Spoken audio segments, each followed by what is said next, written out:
And now one of the most respected investors in America is going to tell you about his secrets.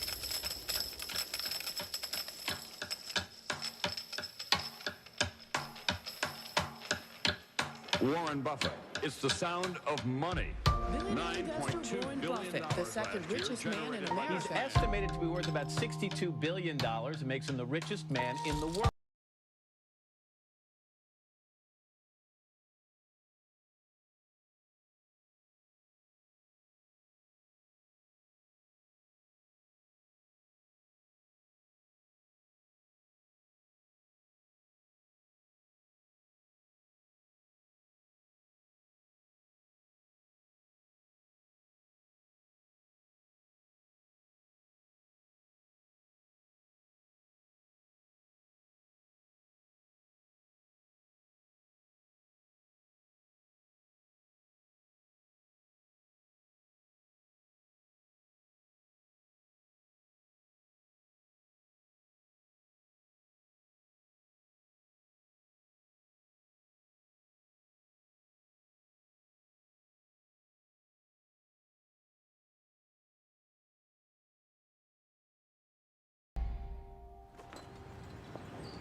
"70 years ago, I was in high school, almost a third as long as the country has been around. And when I was in high school, I really only had two things on my mind: girls and cars. and I wasn't doing very well with girls, so we'll talk about cars. But let's just imagine that when we finish, I'm going to let each one of you pick out the car of your choice. Sounds good, doesn't it? Pick it out, any color, you name it. It'll be tied up with a bow, and it'll be at your house tomorrow. And you say, well, what's the catch? And the catch is that it's the only car you're going to get in your lifetime. Now, what are you going to do knowing that that's the only car you're ever going to have and you love that car? You're going to take care of it like you cannot believe. Now, what I'd like to suggest, you're not going to get only one car in your lifetime, but you're going to get one body and one mind, and that's all you're going to get. And that body and mind feels terrific now, but it has to last you a lifetime. I'm on the way to the office. It's all of a 5-minute drive. I've been doing it for 54 years. One of the good things about this 5-minute drive is that on the way there's a McDonald's, so I'll pick up something. Good morning. Thank you for choosing McDonald's. Go ahead and order whenever you're ready. I'll have a sausage McMuffin with egg and cheese. Anything else? That's it. Thank you. And I tell my wife, as I shave in the morning, I say either 261, 295, or 317. And she puts that amount in a little cup by me here, and that determines which of 3 breakfasts I get. Okay, 295. There's How the you two. doing, sir? Hey, great. You're on candid camera. I see. Hello, everybody. When I'm not feeling quite so prosperous, I might go with the 261, which is 2 sausage patties, and then I put them together and pour myself a Coke. Hi, how are you? 317 is a bacon, egg, and cheese biscuit, but the market's down this morning, so I think I'll pass up the 317 and go with the 295.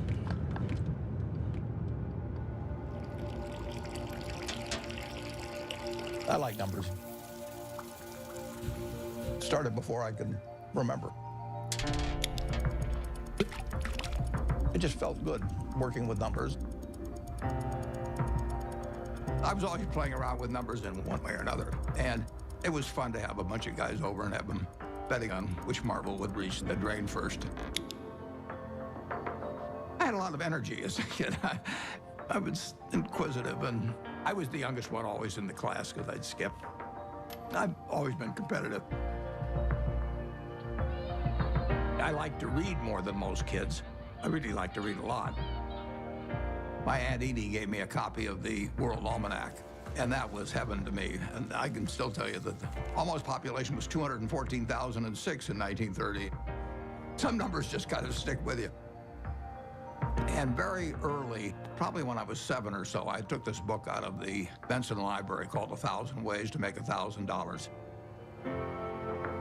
And one of the ways in this book was having penny weighing machines. And I sat and calculated how much it would cost to buy the first weighing machine and then how long it would take for the profit for that one to buy another one. And I would sit there and create these compound interest tables to figure out how long it would take me to have a weighing machine for every person in the world. I had everybody in the country weighing themselves 10 times a day, and me just sitting there like John D. Rockefeller's weighing machines. The allowance when I was a little boy was a nickel a week, but I liked the idea of having a little more than a nickel a week to work with, and I went into business very early. I started selling Coca-Cola door to door. I sold gum door to door, or sold Saturday Evening Post, Liberty Magazine, Ladies Home Journal, you name it. I think I enjoyed the game almost right from the start. But I like being my own boss. That's one thing I liked about delivering papers. I could arrange the route I wanted. Nobody was bothering me at 5 or 6 in the morning.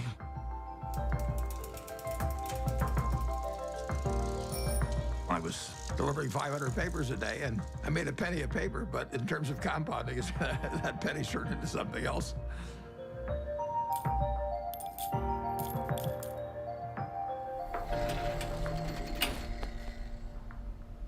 Einstein is reputed to have said that compound interest is the 8th wonder of the world or something like that. And it goes back to that story you probably learned when you were in grade school, where somebody did something for the king, and the king said, "What can I do for you?" And he said, "Well, let's take a chessboard and put 1 kernel of wheat on the first square, and then double it on the second and double it on the third." And the king readily agreed to it, and by the time he figured out what 2 to the 64th amounted to, he was giving away the entire kingdom. So it's a pretty simple concept, but over time, it accomplishes extraordinary things.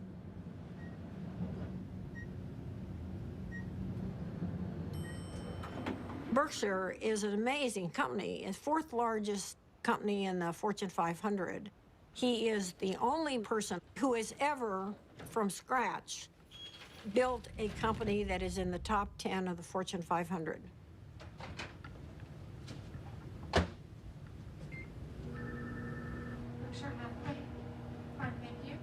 Well, Berkshire is a holding company of sorts. It owns a large number of separate businesses that operate independently of each other and, to a great extent, from the parent company, Berkshire Hathaway. What gold's been red hot? My favorite green gold. So strong. All right. Well, we're going to get more from you in a second. We have maybe 70, maybe 80 businesses, and we ask them to behave in a way that doesn't hurt our reputation at Berkshire Hathaway, but they run their own lives. Other people do most of the decorating of the office, so various things come in. Originally, when I moved in 1962, you can see this. I went down to the South Omaha Library, and I think for $1, I got 7 copies of old New York Times from big times, like the Panic of 1907. This is one, 1929, obviously. But I wanted to put on the walls days of extreme panic in Wall Street, just as a reminder that anything can happen in this world. I mean, it's instructive art, you can call it.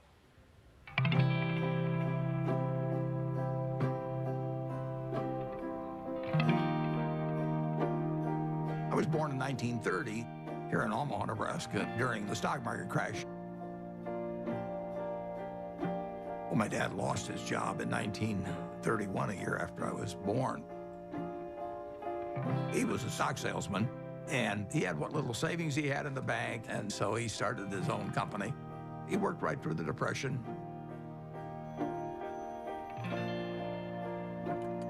He had an investment company, and as an adult, when I look back, I thought, wow, did that ever take a lot of nerve? Sometimes we'd go down there on Sunday and we could play with the adding machine. My brother and I tended to play the games together. And I remember at one point, he said to me, I'm going to be a millionaire by the time I'm 30 or something like that. It was totally outside of anything my family had experienced, but he just was unusual that way. Well, I was the oldest, and then my brother, and then my sister. And my father would go to New York periodically to check on businesses and stocks and things like that. And he'd come back, he always had a costume for each of us, and Warren loved it. He was very good-natured. He was quiet. It was hard to tell he was a genius at that point. But, I mean, who was looking?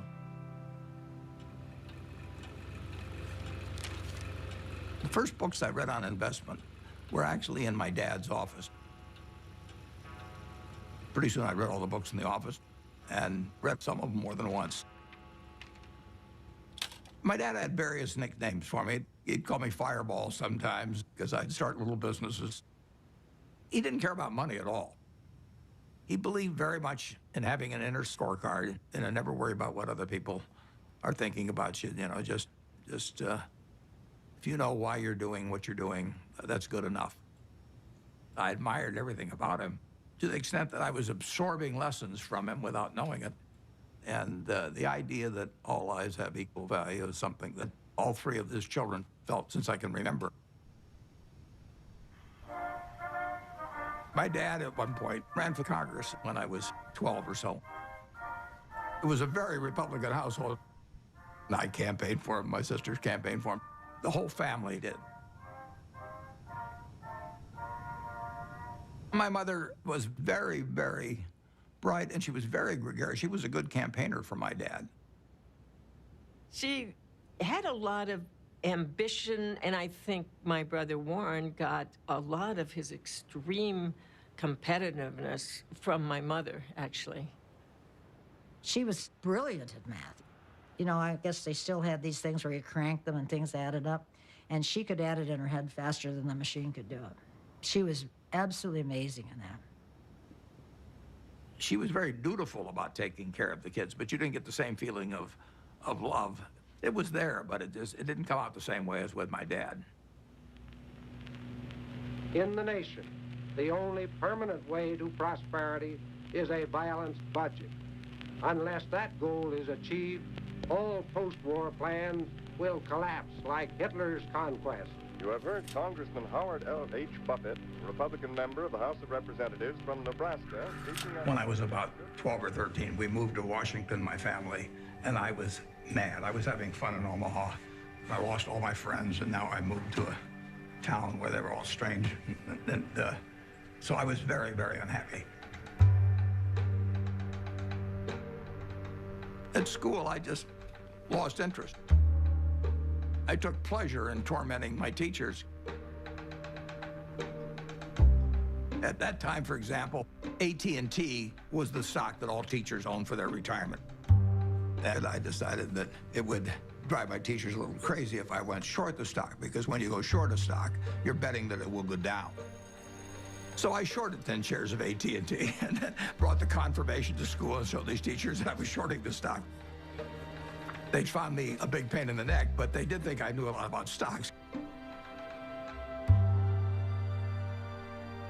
And then at home, my mother would have terrific headaches. And you didn't want to be around her when she was having the headaches. And she would lash out more. She would never do it in public. Well, I think we were terrified of her. When I'd wake up in the morning, I'd listen to hear her voice. I could tell by her voice it was going to be a terrible day or not. When she got difficult, the three children felt it. When I was at the low point, sort of, I decided that I would run away. So I talked two other guys into running away with me. We went out and we started hitchhiking. And then we got picked up by the highway patrol, and that scared the hell out of us. It's very interesting. My dad never really gave me help about doing this, but he finally said, you know, he said, you can do better than this. And just saying that, I mean, I felt I was letting him down, basically. So in all ways, He was teaching me. He never taught by telling me things. He just taught by example. He had unlimited confidence in me, even when I screwed up. And that takes you a long, long way. The best gift I was ever given was to have the father that I had when I was born.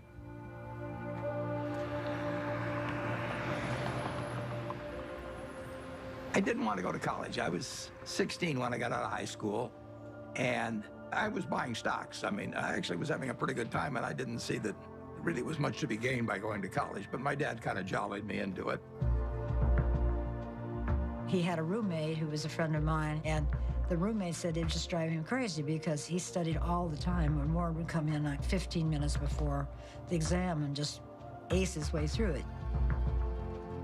I finished in 3 years because I had enough credits, and I was in a hurry. I wanted to get out. When I got out of the University of Nebraska, I applied to Harvard Business School. They told me I was to get interviewed in a place near Chicago. I got there, and he interviewed me for about 10 minutes. And he said, forget it. You're not going to Harvard. And so now I'm thinking, what do I tell my dad? You know, this is terrible. And it turned out to be the best thing ever happened to me. Later that summer, I was looking through a catalog. And in the catalog, it had these names of people that were teaching. And one was Graham and another was Dodd. I had read this book by the two of them. So I wrote him a letter in mid-August. And I said, Dear Professor Dodd, I said, I thought you guys were dead. But now that I found out that you're alive and teaching at Columbia, I would really like to come. And he admitted me. So, you know, that it just shows you never can tell.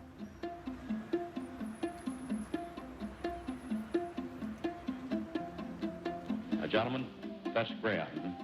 Ben was this incredible teacher. I mean, he was a natural, and he drew us all in. Our Wall Street professionals are more accurate in the shorter term than the long-term forecast. Well, our studies indicate that you have your choice between tossing coins and taking the consensus of expert opinion. And the results are just about the same in each case. It was like learning baseball from a fellow who was batting 400. It shaped my professional life. There are two rules of investing, according to Warren, and he learned this from Ben Graham. Rule number 1, never lose money. Rule number 2, never forget rule number 1. Ben Graham basically coined the term value investing. He believed in careful scrutiny of a company's financial statements, and that if you bought value, it would eventually prove out.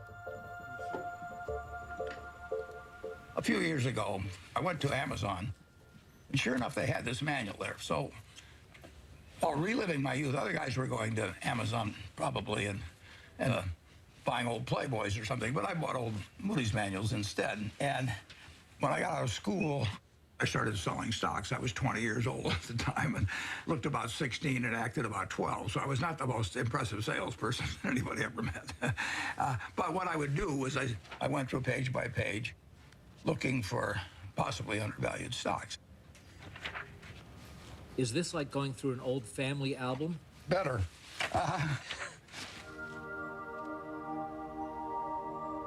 When I got out of business school at Columbia, I developed pretty decent skills in terms of business, but I hadn't really come to terms with the world exactly. What were you like around girls back then? Bad. I was sort of out of the swing of things there for a while. I went to my 60th reunion.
decided person.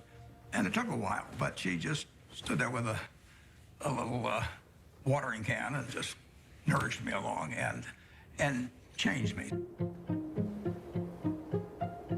Somebody once said that the chains of habit are too light to be felt until they're too heavy to be broken. I had been terrified of public speaking. I couldn't do it. I'd throw up. And I knew if I didn't cure it then, I'd never cure it. And so I saw an ad in the paper for the Dale Carnegie course, which worked on developing your ability to speak in public. And I went down there. Be sincere. A good smile has the same effect as a puppy's tail. When a puppy wags... They made us do all these crazy things to get out of ourselves, and so we stood on tables and did all kinds of things.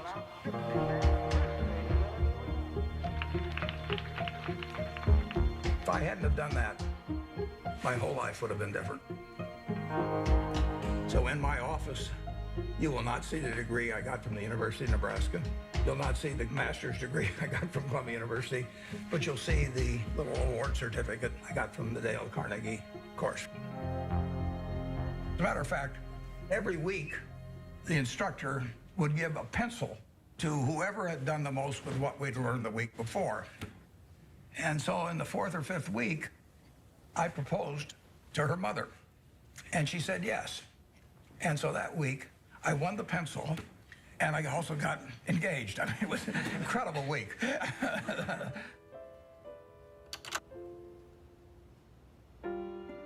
wedding date was kind of interesting because I couldn't see anything without my glasses, and I was so nervous that I just decided I'd take off my glasses and I wouldn't be able to see all those people out there.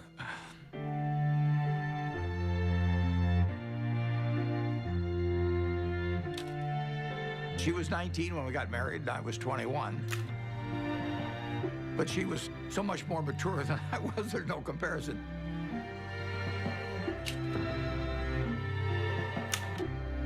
She was a better person than I was.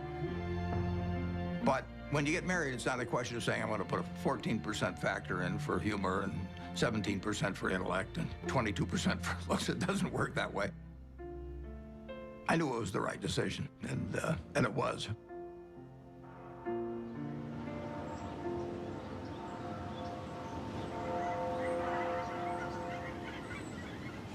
You could live anywhere in the world. Why do you choose Omaha, Nebraska? Yeah, I love it. I was born about a mile from here, and I've never had a bad experience in Omaha.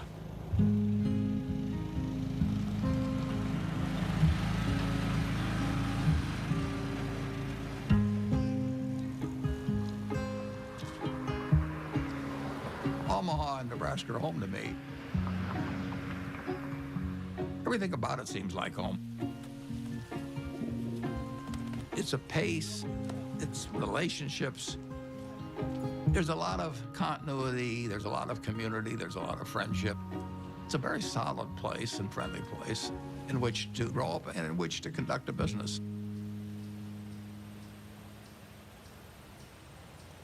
When I came back to Omaha in early 1956, I had no idea what I was going to do.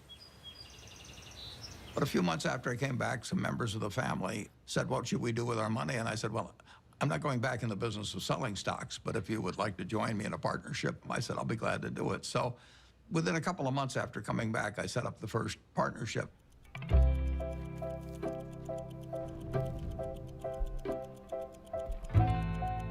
I wrote all the checks individually. I filed 11 income tax returns. I took delivery on stocks for all the different companies. I was a one-man band there for 6 years. Warren would sit upstairs in his little office there, and I would bring up the name of a company, and most of the time, he knew much more than I did about the company. He'd know how many shares were outstanding, he'd know the capitalization, he'd know the earnings. It was absolutely incredible. I mean, when Warren said something, it meant a heck of a lot. And I think all of us paid a lot of attention to Warren when he took a definite stand on something. When I first met Warren back in 1959, I recognized immediately that he was a very intelligent person. For the last 4 or 5 years, the stock market has been booming along and presumably forecasting better business, which has really not materialized. So maybe the stock market is really correcting a previous incorrect forecast this time rather than making a new correct one. He made a lot of money buying thinly traded securities that were incredibly cheap statistically. Warren was at that time dealing with small companies, and his investments often were to buy a company that you could figure was a discarded cigar butt, but it had one more smoke in it. And he wanted to buy at the right time to be able to benefit from the one smoke. The first partnership started with $105,100. I put up the 100 and the other people put up the 105,000. And then at the start of 1962, I moved to Kiewit Plaza. And by the time I moved to Kiewit Plaza, we had $7 million invested, and a fair amount was profits. I was then renting a house.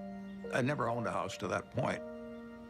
And then 2 years later, I bought the house I live in today in 1958.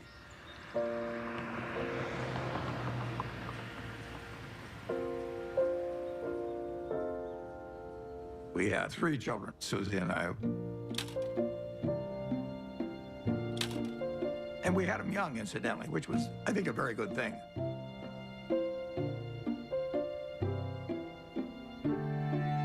My daughter Susie was born here. I named her Susie just like that as soon as I looked at her, because she looked just like her mother. And she was a cinch. And then Howie was, you know, this absolute bundle of energy, which made things very difficult for Big Susan for a while. Peter again reverted back to Susie's personality, and he was an easy child.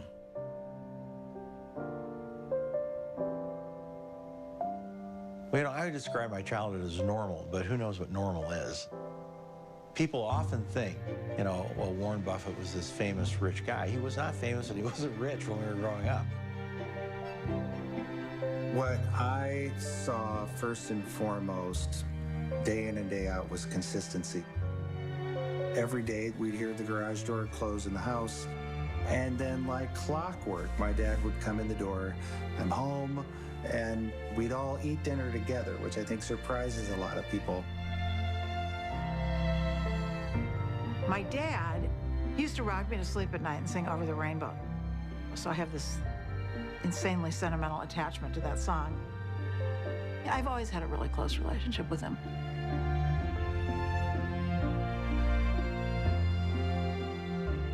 I've got 3 very different kids, and they've got a common heart, which they got from their mother. She did most of the work, by far, of bringing up the children, which was probably a good thing. They have more of her qualities than mine, which I would recommend. Well, my mom was the biggest part of my life growing up. Even though I got disciplined on a regular basis, and she was usually the one doing it, she was still my best friend. She was somebody who would help anybody. I mean, whether she knew him or didn't know him, or maybe even didn't agree with them, she would still help them. She was incredibly empathetic, and she was interested in every person individually. She never cared about money or business at all. I mean, he would go around saying, I'm going to be the richest man in the world. And I think, well, it's like somebody says I play music and I'm going to be Mozart. I don't know. How does anyone know? How does anyone know, you know? So that was okay. I don't really care about that. I would say that Susie led Warren toward changing his political views. He grew up as a young Republican. His father was a Republican congressman. But Susie saw things in different ways. She was the catalyst.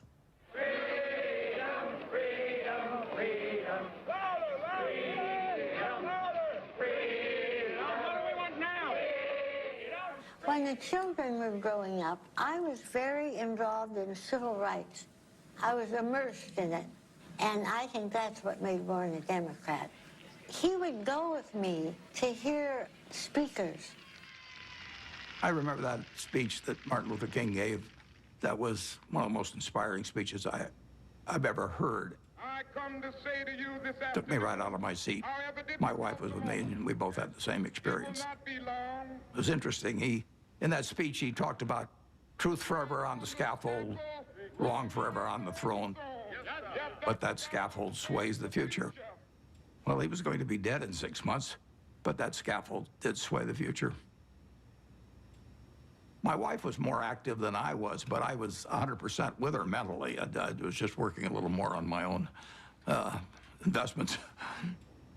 But it did make a difference what we were going to do with the money after we made it. I thought I would pile it up over the years, then she would unpile it in terms of running one very large foundation.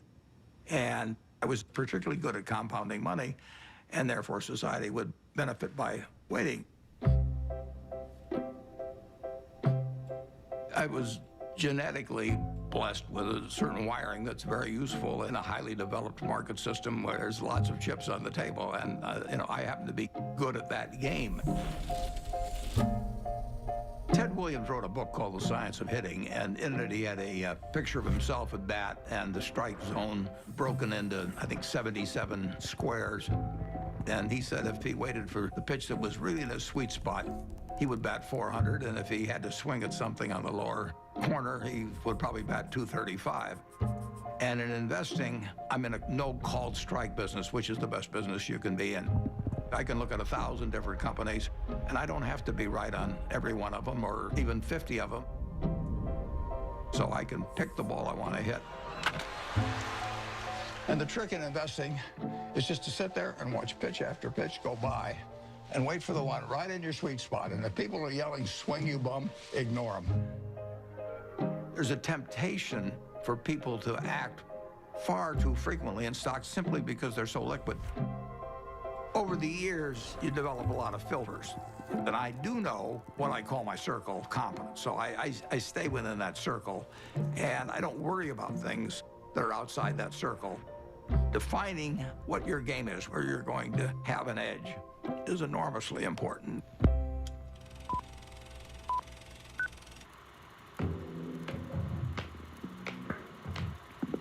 I bought the first shares of Berkshire in 1962, and it was a northern textile business destined to become extinct eventually. And it was a statistically cheap stock in a terrible business. Berkshire Hathaway was closing mills, and as they closed mills, it would free up some capital, and then they would repurchase shares. So I bought some stock with the idea that there would be another tender offer at some point, and we would sell the stock at a modest profit. And at one point, the management asked me at what price we would tender our stock, and I said $11.50. And the tender offer came out a few months later, and it was at $11.03, which was 1/8 of a point cheaper. And that made me very mad, so I just started buying more stock. I just felt that I'd been double-crossed by the management, and in May of 1965, I bought enough so we controlled the company, and we changed the management.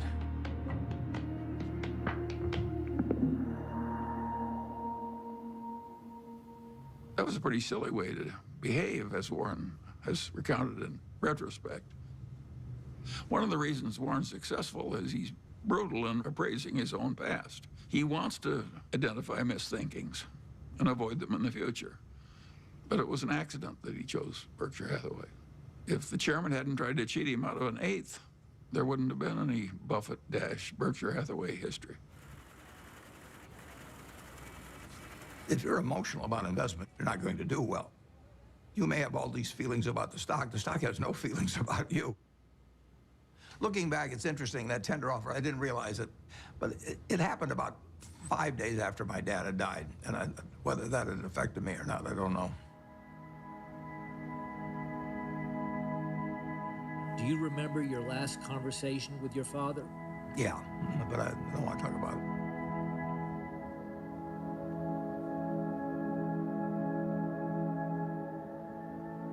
I think it just sobered him and hurt him. But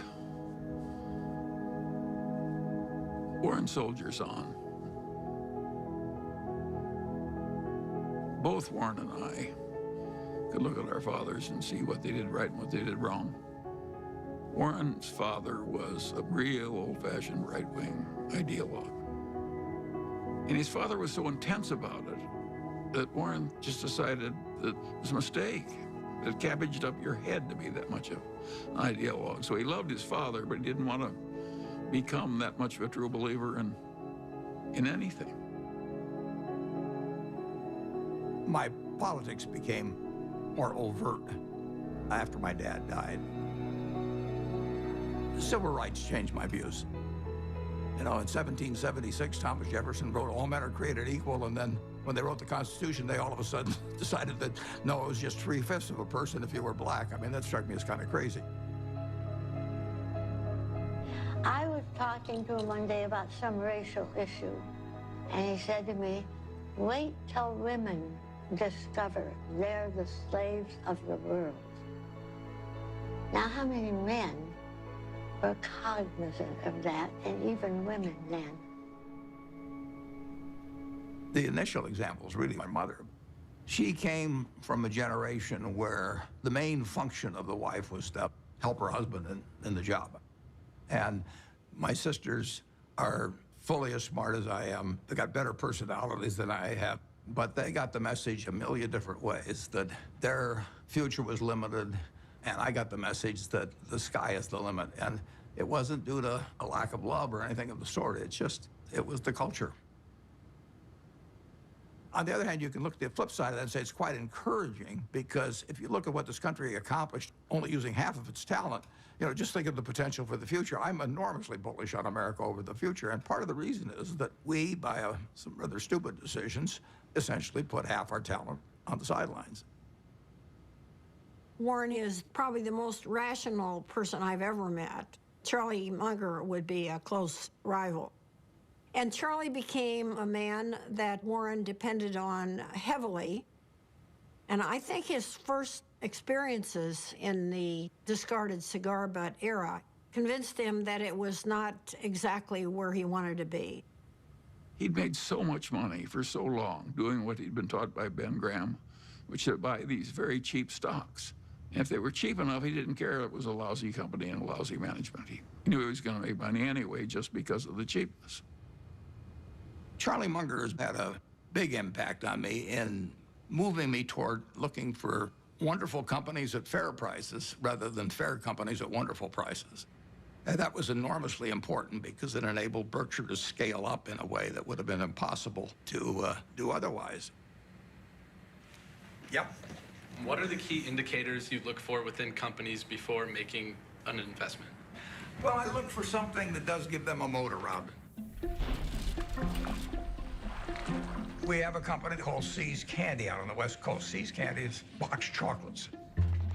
If you give a box of See's chocolates to your girlfriend on the first date and she kisses you, we own you.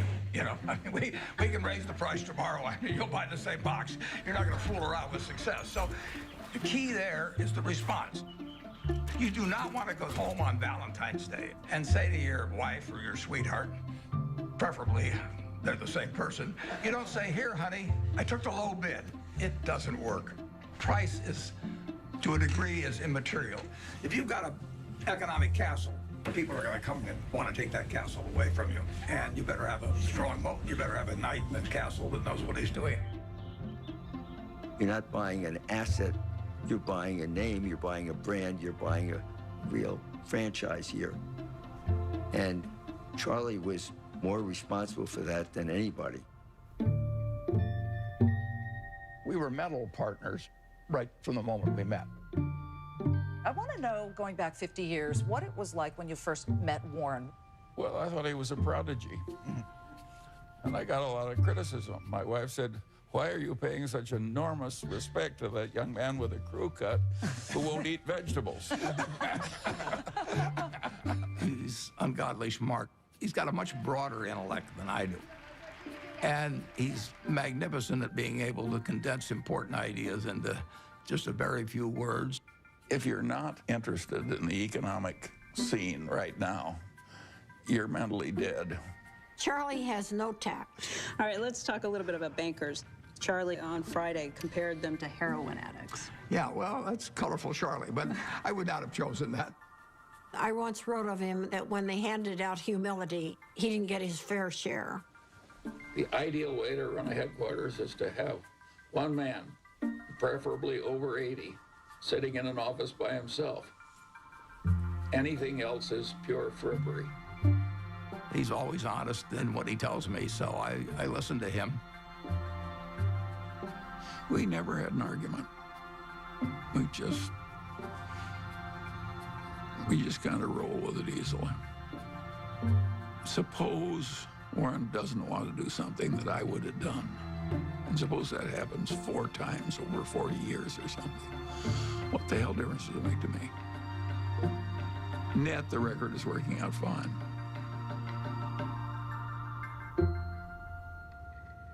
Both of us know that we've done better by having ethics. Warren's not interested in making money by cheating people.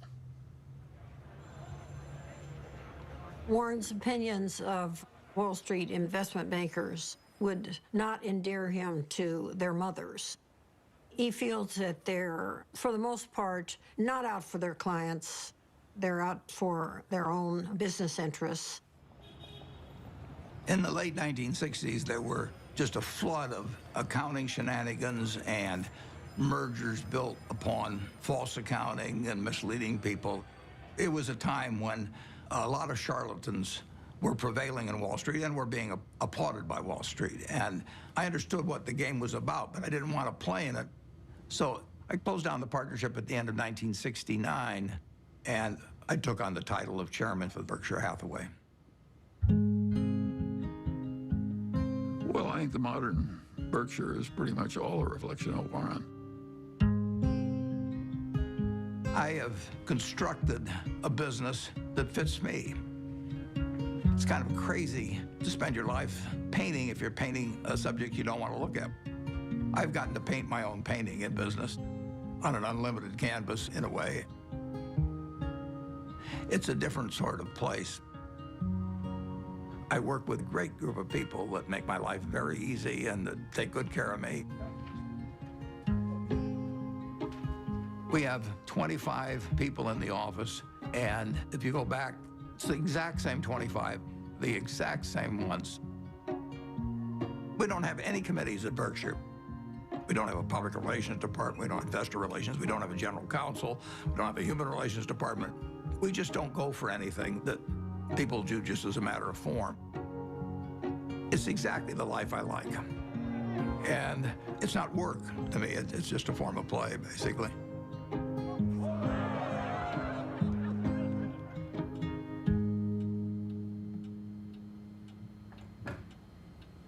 Well, I like things quiet. I shut the door, actually, at the office because I don't want to hear anybody talking outside. And I still probably spend 5 or 6 hours a day reading. Look at what's trending today. Our quick roundup of what has you talking. Well, what's amazing is the stuff he remembers. It's like a little computer, you know. I keep thinking the hard drive will run out of space, but it doesn't. He's one of the smartest people we know. So I was at a couple of the family dinners at the Gates house where Mary, Bill's mom, was trying to convince him to come out to the family place at Hood Canal to meet Warren Buffett. And he was resisting because he was really busy with Microsoft. And finally he said, "Mom, okay, I'll come for lunch." So the two of us flew out there somewhat reluctantly because, you know, buying and selling stocks, which is how I thought of Warren, wasn't a particular interest to me and didn't seem like value added. It turned out that was completely wrong. We knew that day that we'd be very close friends. In fact, we just couldn't get enough of each other. Shortly after I met Bill Gates, Bill's dad asked each of us to write down on a piece of paper one word that would best describe what had helped us the most. Bill and I, without any collaboration at all, each wrote the word focus. Well, focus has always been a strong part of my personality. If I get interested in something, I get really interested. If I get interested in a new subject, I want to read about it, I want to talk about it, and I want to meet people that are involved in it. We both love to work hard. You know, neither of us like frivolous things. You know, he doesn't know much about cooking or art or a huge range of things. I can't tell you the color of the walls in my bedroom or my living room. I don't have a mind that relates to the physical universe well. Warren checking the Dow. But the business universe, I think I understand reasonably well. Warren's ability to size up people and businesses, it's a pretty magical thing. He is the best at that of anybody we know. We should all try to be 20% as good at that. I like to sit and think, and I spent a lot of time doing that. And sometimes it's pretty unproductive, but I find it enjoyable to think about, particularly about business or investment problems. They're easy. It's the human problems that are the tough ones. Sometimes there aren't any good answers with human problems. There's almost always a good answer with money.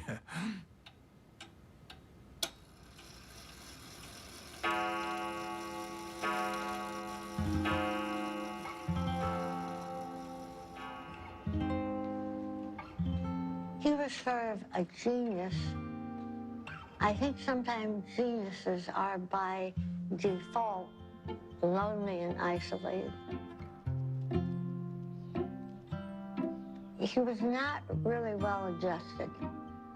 He was just this funny, humorous guy who maybe had a moat around him because he was afraid and he didn't know anyone that he wanted to let in. And to this day, I don't know, well, nobody knows him like I do, and probably any wife would say that. But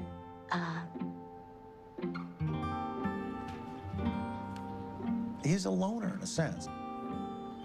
And it's difficult to connect on an emotional level because I think that that's not his basic mode of operation. He was there physically, but he was upstairs reading all the time. I always told my mother we have to talk in sound bites. I learned that early on, that if you start, going into some long thing, unless you've explained to him ahead of time that it's going to be a long thing and you need him to hang in there, you lose him. You lose him to whatever giant thought he has in his head at the time that he was probably thinking about before you came in and really wants to get back to. He's not like the rest of us. I don't think my dad ever took anybody for granted, but you are a little bit blind, I think, sometimes to what other people might be doing behind the scenes. And my dad's gotten a little bit of a pass. Warren can't find the light switch, and it's probably my fault. One time, years ago, when the kids were little, I was feeling really sick. I had the flu, so I lay down on the bed, and I said to Warren, will you get me a pan or something from the kitchen? I may not get to the bathroom. I feel so sick. He said, okay. So he trotted down to the kitchen, and I hear this bang, biff, boom, bang. And he comes up, and he brings me a colander, and I looked at it, and I said, look, honey, this has holes in it. Oh, okay. So he ran down, all this banging, and he comes up, and he puts the colander on a cookie sheet.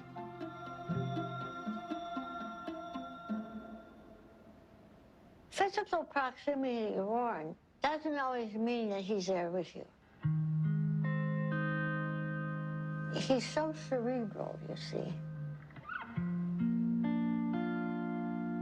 And that's why I learned to have my own life. We were two parallel lines, but very connected when he was open to connecting.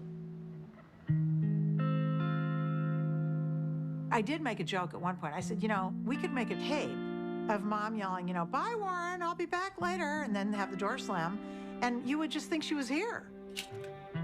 I don't think he knew what she was doing most of the time. Once Howie and I were both gone, as we've gotten older, she started to see the writing on the wall here and, just started trying to figure out how she could at least have some more She called it, a room of her own.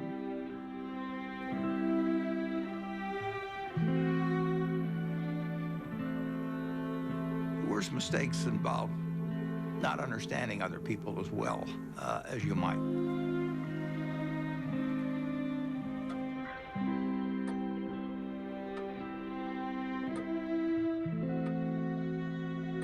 Well, she left Omaha in 1977, and there really isn't much to say about that.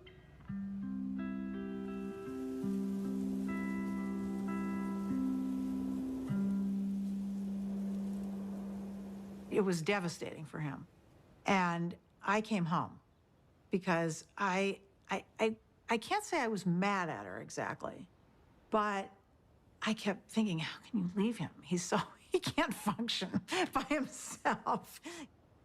So my mother, she'd asked a bunch of her friends to sort of look in on him. And Astrid was one of them. So I called Astrid. I said, Astrid, will you take one, make him some soup, go over there and look after him because he's not going to make it. And it took him a while to figure it out, but he figured it out. I said, I'm not leaving you because I'll be wherever you want me when you want me. My mom moved to San Francisco, and I think one of the reasons it was important for her to leave Omaha was because she just felt like she was kind of trapped in this environment, that everybody knew who she was, that she, couldn't have her own identity. He knew that there was something she needed to do, and that she really recognized that the money gave us all and her a choice in a lot of ways that a lot of people didn't have. There was a time Warren was getting criticized that here was this very, very rich man who was getting richer every year and really wasn't giving a lot of money away. And there was terrific criticism by some people, which Warren never said anything about. The biggest thing in making money is time. You don't have to be particularly smart, you just have to be patient. Susie didn't want to wait as much as I did, but she never quite appreciated compounding like I did. That is a disagreement we have. I run a foundation now. I think we should be giving more money away.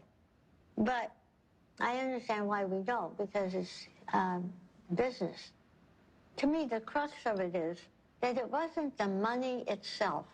You can see that in the way he lives. I mean, he doesn't buy huge paintings or build big houses or anything like that. It's all mental with him. And the money is his scorecard. And he used to say to me, everybody can read what I read. It's a level playing field. And he loves that because he's competitive. And he's sitting there all by himself in his office reading these things that everybody else can read. But he loves the idea that he's going to win. I'll tell you how you do it. Have you ever seen a juggler juggle 25 milk bottles? How did he ever get to do that? The answer is he started with 1 bottle, then 2, then 3, and just kept doing it, and pretty soon he was at 25. And that's the way we did it.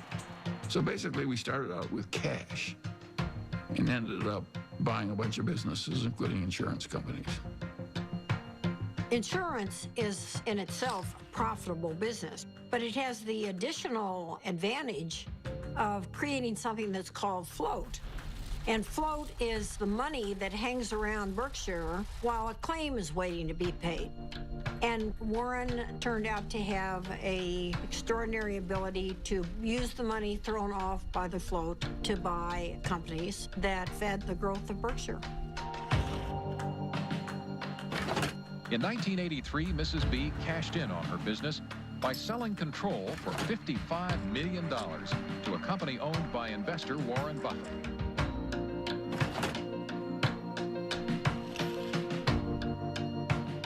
Warren was quite an expert about newspapers. He got interested in the Post because he recognized it as a greatly undervalued company.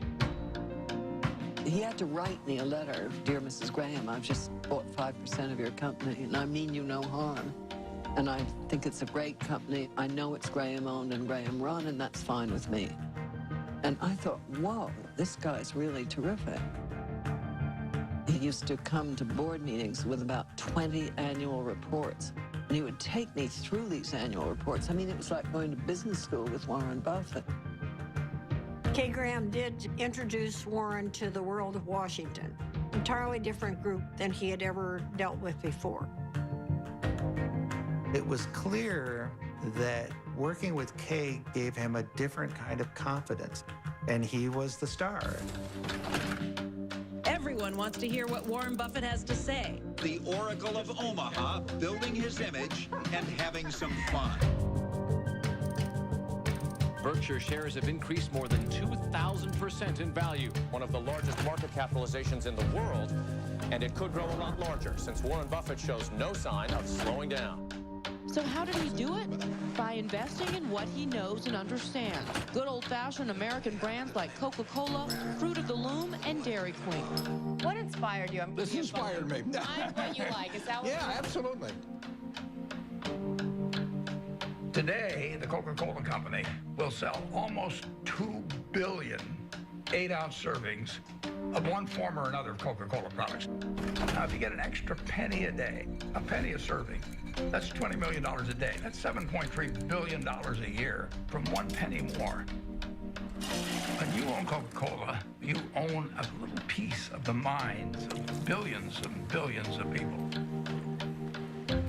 That is really good. Who's got the most $100 bills these days? Well, his name is Warren Buffett in this country, and he has just displaced his friend Bill Gates as the richest businessman in the world.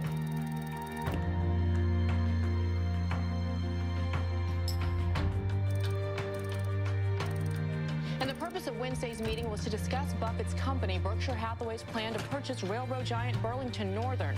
Valued at $26 billion, this would be Buffett's largest acquisition ever.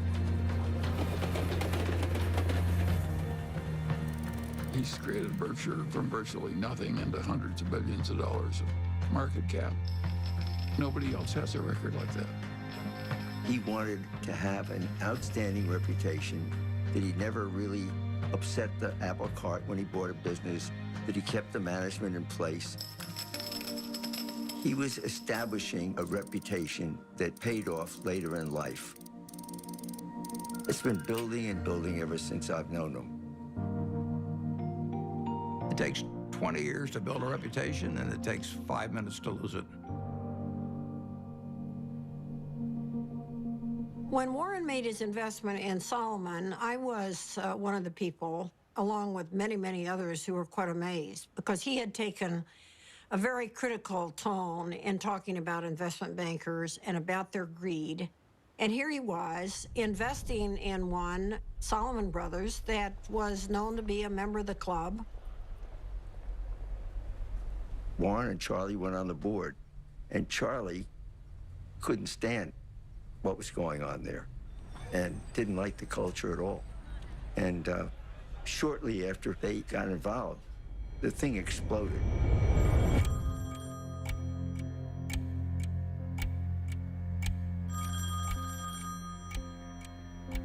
In 1991, on a terrible day in August, I got a call, and the 2 top officers of Solomon were on the other end, and they said that you know, we had a problem. This is NBC Nightly News. Good evening. It is the kind of scandal that rocks Wall Street and raises questions about the integrity of our financial institutions. With the giant securities firm of Solomon Brothers under investigation for improper trading of treasury bonds.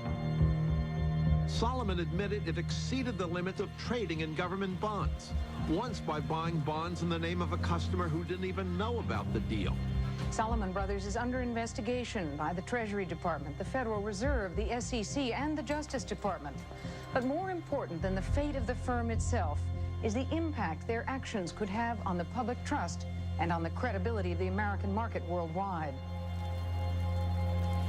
The company owed $150 billion. It owed more money than any other private company in the United States at the time. And that night, I met with the man that ran the Federal Reserve of New York, who was the sheriff, in effect. I said, you know, I've never really owed very much money before. I said, I got a little mortgage on a house, but $150 billion is a little staggering. And I was hoping he would say, well, don't worry, Warren, we'll give you a few weeks to breathe.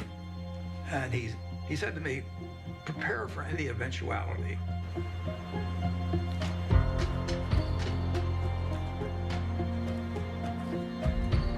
Earlier today, the U.S. Treasury Department announced that it had suspended Salomon Brothers from participating in the auction of new issues. It was one more jolt for scandal-scarred Wall Street. The Fed was in effect saying, you're an evil force and we don't want you trading our bonds. It was a huge turning point for Warren. And he believed that at that particular point, his reputation was on the line. Warren had 24 hours to make up his mind as whether he was going to go forward or just bow out. And I think at that point, Salomon Brothers could have gone into bankruptcy. And Warren stepped up and took responsibility. Okay, I'm Warren Buffett. I was elected interim chairman of Salomon Inc. A few hours ago at a board of directors meeting. Why was it necessary for you to step in, and what is your mandate of leadership? I think that it was necessary to step in because I would do whatever was needed to dig out any bit of information about what's happened in the past, and I would do everything I could to make sure that things are exactly right in the future. Mr. Buffett, are you satisfied that the worst?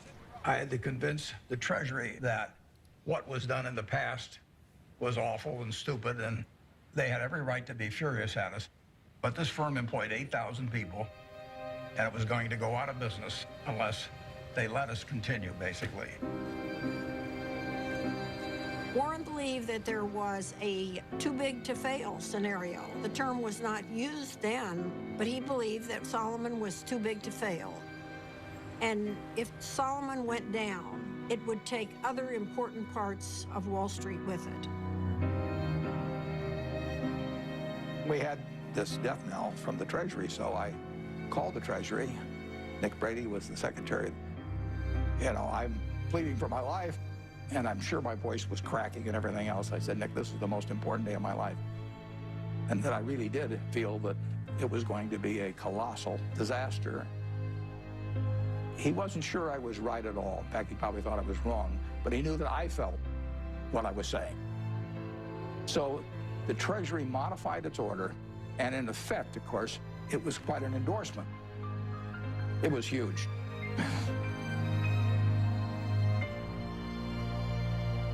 It saved Salomon. Nick Brady went with Warren because he trusted him. It shows how having a good reputation is really helpful in life. I thank you for the opportunity to appear before this subcommittee. I would like to start by apologizing for the acts that have brought us here. The nation has a right to expect its rules and laws to be obeyed. But I also have asked every Salomon employee to be his or her own compliance officer. After they first obey all rules, I then want employees to ask themselves whether they are willing to have any contemplated act appear the next day on the front page of their local paper, to be read by their spouses, children, and friends. If they follow this test, they need not fear my other message to them. Lose money for the firm, and I will be understanding. Lose a shred of reputation for the firm, and I will be ruthless. I welcome your questions.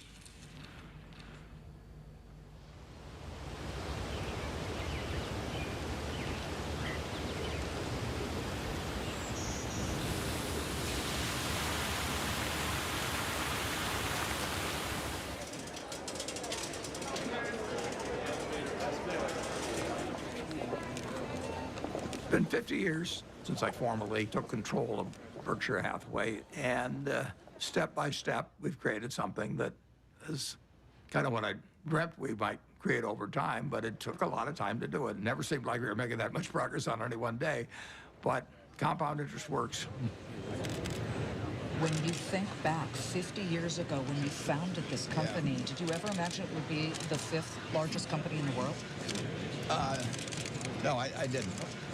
But if I was thinking about it, I wouldn't have thought in terms of being the 5th, or the 4th, or the 3rd. You would have wanted number 1. Well, I mean, if you're going to dream, you might as well dream.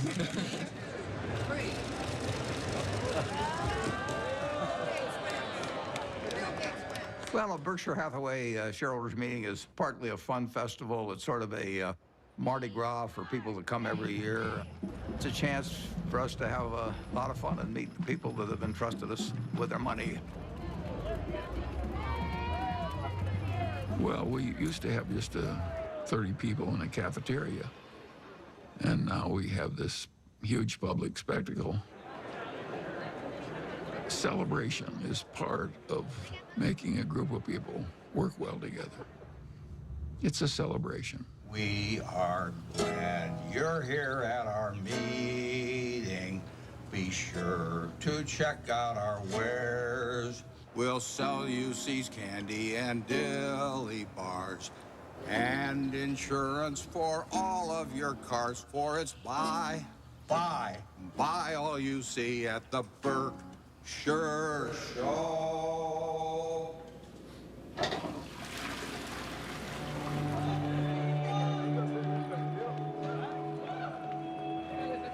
He truly loves to do what he does.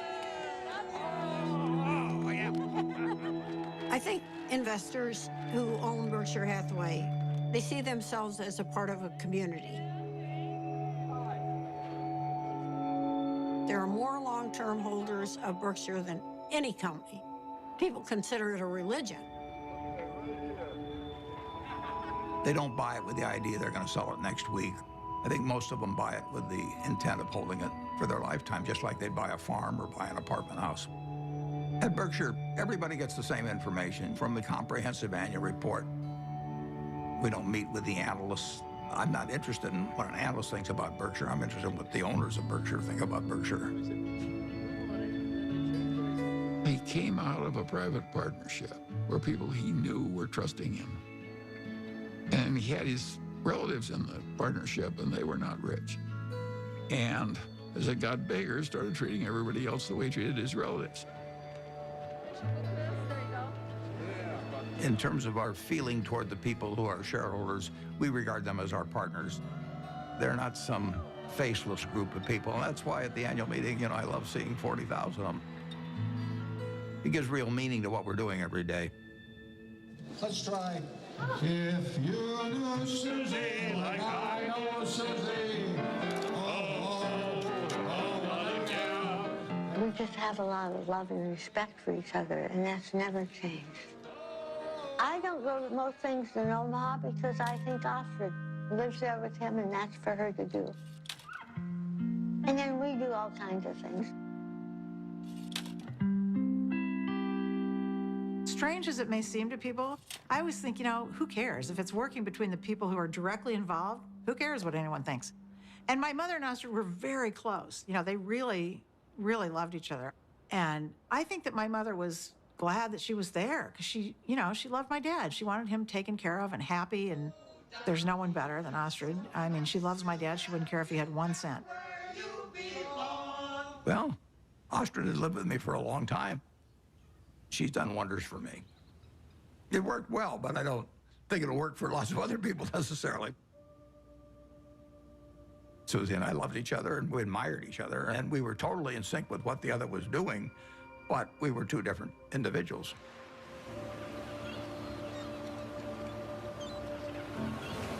The first time Warren came out to San Francisco, we took a walk and he looked around, and he's not very visual.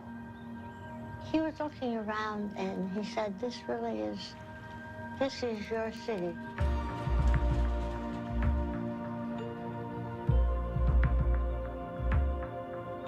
I am so drawn to color and light and form and nature that he thought it was a good place for me. Over the years, I've developed a better understanding of human nature. I can learn a lot about investments out of a book, but I don't think you can learn as much about human beings. You really need some experiences, and I'm wiser in that respect than I was 40 or 50 years ago, even though I can't rattle off numbers the same way I used to be able to.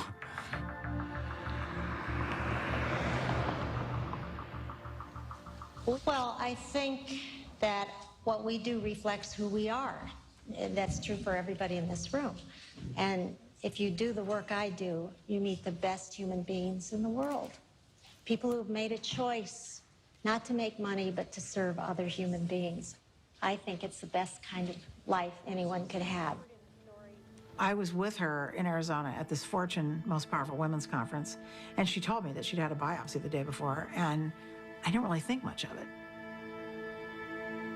Then we got home, and the biopsy results were not good. It was stage 4 oral cancer.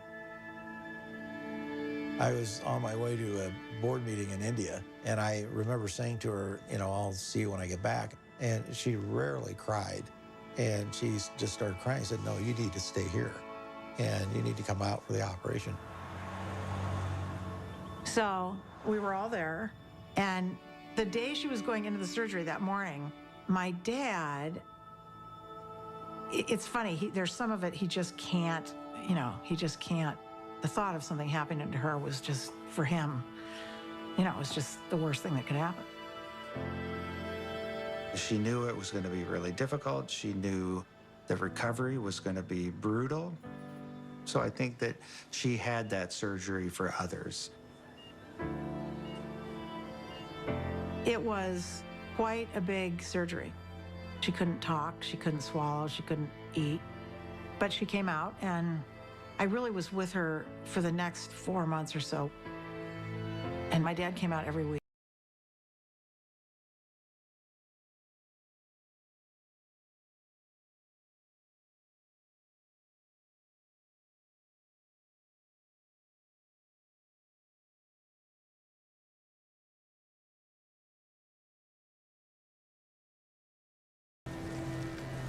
She and my dad had gone to Cody, Wyoming, which they did every year with a bunch of friends.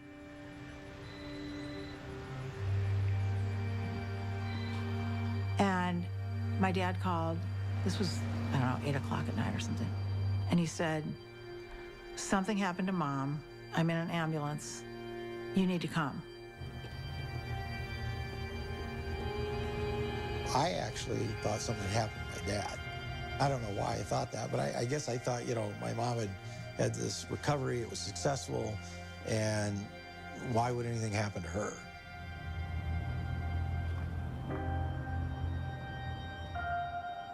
It was horrible. And a total shock. You know, she'd been fine. She'd been fine. They went off to Cody, and she was fine, and they were having dinner, and, you know, she didn't feel well after dinner, and she had the stroke.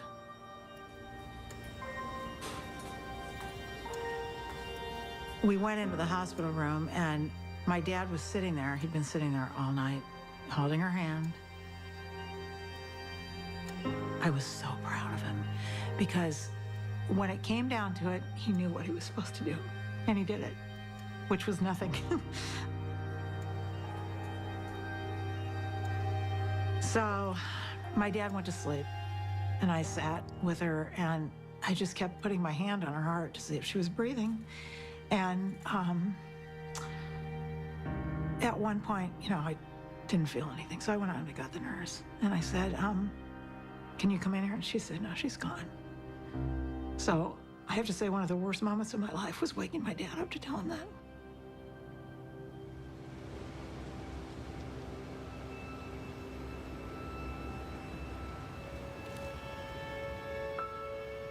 It's a very strange thing, love. You can't get rid of it. If you try to give it out, you get more back. If you try to hang on to it, you lose it.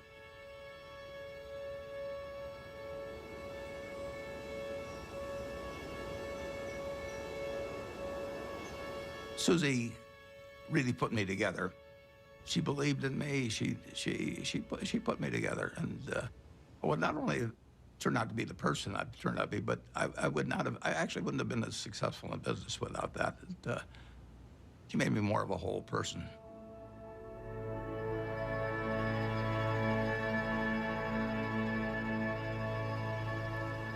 He went dark, essentially quiet and inward for a certain amount of time.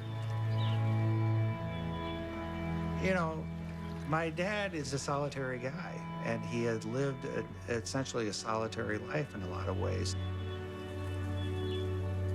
I think it came down to him figuring out how he was going to get through this tunnel and get out the other side.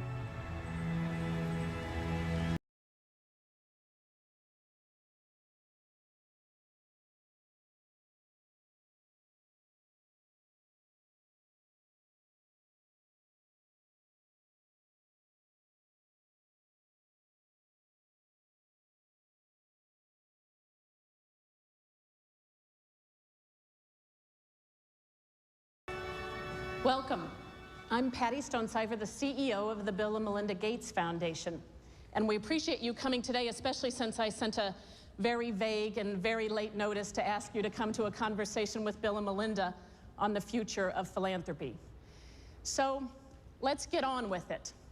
I have the pleasure of introducing a good man whose great decision is going to change the world, Warren Buffett.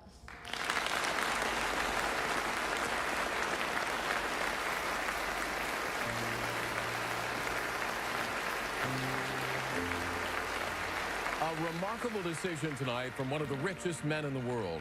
Mega billionaire Warren Buffett says he is giving away most of his fortune to charity. Buffett has pledged to give away the bulk of his fortune to the Bill and Melinda Gates Foundation and giving more than 15% of his money to foundations started by his 3 children and his late wife, Susan. One global health activist called what Buffett did today one of the most remarkably selfless acts that history will ever record. That's a better hand than I get at a Berkshire Hathaway meeting. I'd like to thank you for coming. It's a great day for me. It's a great day for my family. My wife, Susie, and I had planned that whatever I made would go back to society. And originally, I thought she would outlive me and that she'd make the big decision on it. But since her death, I had to rethink the best way to get the money into society and have it used in the most effective way. And I had a solution staring me in the face.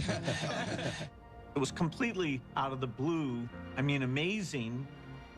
The largest single gift ever given was what he gave away that day. I'd like to ask the people representing those various foundations to come out. First 3 letters are easy to sign. I just signed Dad.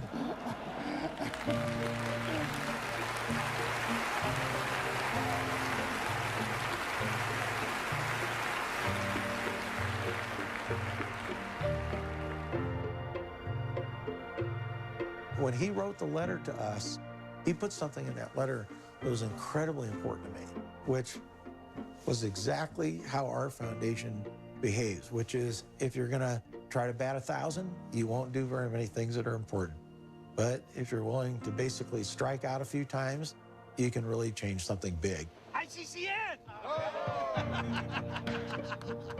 Well, I feel terrific about the fact that my 3 children each run a separate foundation that combines their special interests, whether it's early education or whether it's farming in areas where people's techniques for using small plots of land could use a lot of improvement. All kinds of ways, vaccines, you name it.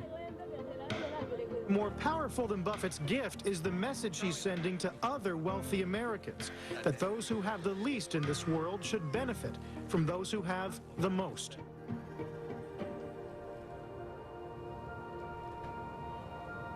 In my entire lifetime, everything that I've spent will be quite a bit less than 1% of everything I make. The other 99% plus will go to others because it has no utility to me. So it's silly for me to not transfer that utility to people who can use it.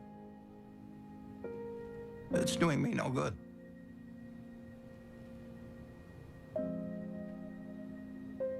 I am so proud of what we do. I almost cry at every board meeting because I just think she would be so proud. And that is my biggest job, in my opinion, is to make sure that every penny gets spent the way she would want it spent. whoever you are in this life, you don't want to think you wasted a lot of your energy and love and time on something useless. I always thought I'd marry a minister or a doctor or somebody out doing some valuable service to human beings. And the fact that I married somebody who makes just piles of money is really the antithesis of what I ever thought. But I know what he is, and he is, there's no finer human being than who he is.